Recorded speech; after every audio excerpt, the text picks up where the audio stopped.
হে দয়াময় প্রভু, আমার অস্তিত্বের মালিক, ইহকাল ও পরকালের ক্ষমা করনেওয়ালা, শয়তানের ওয়াসওয়াসা ও অবাধ্য নফসের তাড়নায় যে ভুল বা গুনাহগুলি অতীত, বর্তমান, ভবিষ্যতে করেছি, করব, তা হতে মুক্তি চাই আপনার শাহী দরবারে।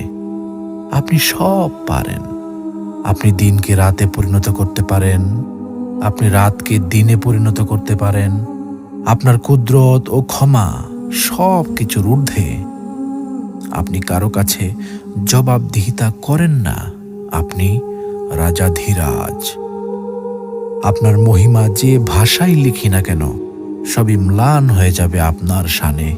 পাপের ভুবনে পাপে পূর্ণ আমি, শত সহস্রবার ভূপৃষ্ঠে কপাল ঠেকিয়ে আপনার নূরের চরণতলে ক্ষমা চাই। হে প্রভু দয়াময়, ক্ষমা করুন নিজ গুণে।